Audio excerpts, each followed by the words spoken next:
శ్రీవల్లి అయితే ప్రేమ దగ్గరికి వెళ్ళి నిన్న అత్తయ్య పిలుస్తుంది వెళ్ళు అని చెప్పి ఇక ప్రేమ వెళ్ళగానే గది మొత్తం వెతుకుతూ ఉంటుంది. ఇక ప్రేమ అయితే వేదవతి దగ్గరికి వెళ్ళి చెప్పండి అత్తయ్య పిలిచారట కదా ఎందుకు అని చెప్పేసి అడుగుతుందనమాట. నేను నిన్నెప్పుడు పిలిచాను అని చెప్పేసి వేదవతి అనగానే మీ ముద్దుల అగ్గిపుల్ల కోడలు శ్రీవల్లి దేవి గారు మీ మేనత్త పిలుస్తుందని చెప్పేసరికి వచ్చాను అని చెప్పేసి ఇక ప్రేమ చెప్పగానే ఏమో నేనైతే పిలవలేదే అని చెప్పేసి వేదవతి అయితే చెప్తుంది అనమాట. ఇక శ్రీవల్లి అయితే ప్రేమ గది మొత్తం వెతుకుతూ ఉంటుంది. కానీ ఎక్కడ ఆ లెటర్ అయితే దొరకదు అనమాట. ఎక్కడ పెట్టిందబ్బా ఎక్కడ పెట్టింది అని చెప్పేసి అది చాలా ముఖ్యమైనది అయి ఉంటుంది, అందుకే సేఫ్ ప్లేస్లో పెట్టింది అని చెప్పేసి వెతికేసరికి లాకర్లో అయితే ఆ కవర్ అయితే కనిపిస్తుంది అనమాట. ఇక దాన్ని తీసుకొని దొరికేసింది, నాకు కవర్ దొరికేసింది అని చెప్పేసి డ్యాన్స్ చేసుకుంటూ ఉంటుంది అనమాట. ఎంతలో ప్రేమ అయితే నువ్వు పిలవకుండా పిలిచావని చెప్తుంది నీ అగ్గిపుల్ల కోడలు, దాని పని చెప్తా ఆగని చెప్పేసి ఇక కోపంగా వస్తుంది అనమాట. ఇక శ్రీవల్లి సరిగ్గా ఆ కవర్ ఓపెన్ చేసేసరికి ఏయ్ వల్లి అని చెప్పేసి ప్రేమ అయితే పిలుస్తుంది అనమాట. దెబ్బకి ఆ కవర్ అక్కడే పెట్టేసి వెళ్తుంది శ్రీవల్లి.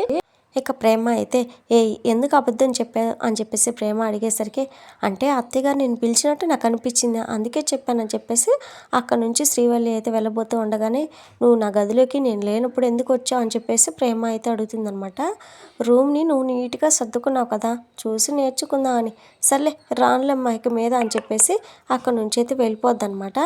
ఇక బయటకు వచ్చిన తర్వాత ఆ కవర్లో ఏముందో జస్ట్ మిస్ అయినా వదిలిపెట్టేదే లేదని చెప్పేసి మనసులో అనుకుంటూ ఉంటుంది.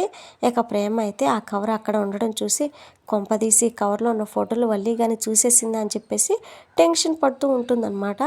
ఇక నర్మద అయితే వాళ్ళ నాన్న గురించి ఆలోచించి బాగా దిగులుగా ఉండగానే ఇక సాగర్ అయితే మీ నాన్నకి ఏం కాదని చెప్పేసి ధైర్యం చెప్తూ ఉంటాడనమాట. ఇక ఏడుస్తూ ఉన్న నర్మదని దూరం నుంచి చూసి ఏంటి గవర్నమెంట్ కోడలు అప్పుడే వచ్చేసావా ఆఫీస్ అయిపోయిందా అని చెప్పేసి అడుగుతుందనమాట వేదవతి. అయితే నర్మద ఏడుస్తూ ఉండడం చూసి ఏమైంది ఎందుకు ఏడుస్తున్నావు అని చెప్పేసి ఇక వేదవతి అయితే చాలా బాధపడిపోతుంది అనమాట.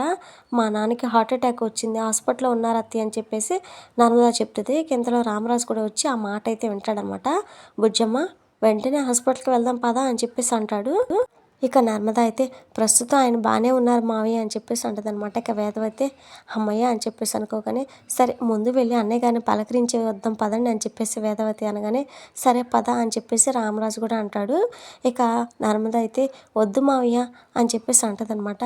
మీ మీద మా నాన్నగారు ఇంకా కోపంగానే ఉన్నారు, మీరు వెళ్తే ఏదో ఒకటి అంటారని చెప్పేసి ఆపుతుంది. అయ్యో పర్లేదమ్మా ఇలాంటప్పుడు అవన్నీ పట్టించుకోరు, పలకరించి ధైర్యం చెప్పాల్సిన టైం ఇదని చెప్పేసి రామరాజు అయితే అంటాడు. ఇక నర్మద అయితే మీరు చెప్పింది కరెక్టే మావయ్య, కానీ మిమ్మల్ని చూడగానే నాన్న ఆవేశపడతారు, అది ఆయనకి కూడా మంచిది కాదు, మళ్ళీ హార్ట్ అటాక్ రావచ్చు అని చెప్పేసి చెప్పగానే సరేనని చెప్పేసి రామరాజు కనీసం మీ అమ్మతోనైనా ఫోన్లో మాట్లాడించు బుజ్జమ్మ మాట్లాడు అని చెప్పేసి దగ్గరుండి ఫోన్ చేస్తాడనమాట. ఇక నర్మద వాళ్ళ అమ్మ అయితే ఆయన ప్రస్తుతానికి బాగానే ఉన్నారు వదిన గారు, త్వరలోనే మన రెండు కుటుంబాలు కలిసే రోజు వస్తుంది, మీరేం బాధపడకండి అని చెప్పేసి చెప్తుంది అనమాట. ఇక నర్మద అయితే ఏడుస్తూ ఉండగానే రామరాజు కూడా బాధపడతాడనమాట. ఇక ఇద్దరు కలిసి ఇక నర్మదాని అయితే ఓదారుస్తూ ఉంటారు. ఇక తర్వాత సీన్లో అయితే చందు పనిచేస్తున్న షాప్ దగ్గరికి అయితే సీట్ అయితే వెళ్ళి కాలర్ పట్టుకొని రేయ్ ఎన్నాళ్ళు తప్పించుకుంటావురా డబ్బులు ఇవ్వమంటే పిట్ట కథలు చెప్తున్నావు, నీ డ్రామాలు ఆపి డబ్బులు ఇస్తావా లేదంటే మీ నాన్న దగ్గరికి వెళ్ళి నిలదీయమంటావా అని చెప్పేసి అడుగుతూ ఉండగానే ఇక చందు బాస్ అయితే వచ్చి ఏంటి న్యూసెన్స్ అని చెప్పేసి అంటాడనమాట. ఇక సేటు అయితే న్యూసెన్స్ కాదు, వీడు నా దగ్గర 10 లక్షలు అప్పు తీసుకొని ఇవ్వకుండా మోసం చేస్తున్నాడని చెప్పేసి అసలు విషయం చెప్పేస్తారనమాట ఆ సేటు. ఇక ఆ బాస్ అయితే చూడు చందు ఇలాంటివి ఏమైనా ఉంటే బయట చూసుకో, ఇక్కడ న్యూసెన్స్ చేస్తే జాబ్ నుంచి తీసేస్తా అని చెప్పేసి చందుకి అయితే వార్నింగ్ ఇస్తాడనమాట. ఇక సేట్ అయితే రే పదరా మీ నాన్న దగ్గరికి పదరా అని చెప్పేసి కాలర్ పట్టుకొని లాక్కొని వెళ్తూ ఉంటాడు. ఇక సేటు నా మాట వినండి, నిజంగానే నేను ఆ డబ్బులను వాడుకోలేదు, వేరే వాళ్ళకి ఇస్తే వాళ్ళు మోసం చేశారు, ఇప్పటికిప్పుడు నేను 10 లక్షలు ఇవ్వలేను, నెలకి 2 లక్షలు చొప్పున వడ్డీతో సహా ఇచ్చేస్తాను, దయచేసి నాకు ఈ ఒక్క అవకాశం ఇవ్వండి అని చెప్పేసి బ్రతిమలాడతాడనమాట చందు. ఇక సేట్ అయితే సరే ఇదే నీకు చివరి అవకాశం, 2 రోజుల్లో నాకు 2 లక్షలు ఇవ్వాలి, లేదంటే డైరెక్ట్గా మీ నాన్న దగ్గరికి వచ్చి విషయం తెలుసుకున్నానని చెప్పేసి వెళ్ళిపోతాడనమాట. ఇక చందు అయితే జరిగిన గొడవ గురించి సేటుకి ఇవ్వాల్సిన డబ్బుల గురించి ఆలోచిస్తూ ఇక పరధ్యానంగా రోడ్డు మీద నడుస్తూ ఉండగానే ఇంతలో లారీ అయితే వచ్చి గుద్దేయబోగానే ఇంతలో ధీరాజ్ అయితే వచ్చి కాపాడతాడనమాట. రేయ్ పెద్దోడా ఏంట్రా నువ్వు ఒక్క క్షణం ఆలస్యం అయ్యింటే లారీకి గుద్దేసి ఉండేది, ఏం ఆలోచిస్తున్నావు, ఏమైంది అని చెప్పేసి తిడుతూ ఇక సాగర్కి అయితే ఫోన్ చేసి విషయం అయితే చెప్పేస్తాడనమాట. ఇక సాగర్ కూడా కంగారుగా వచ్చేస్తాడు.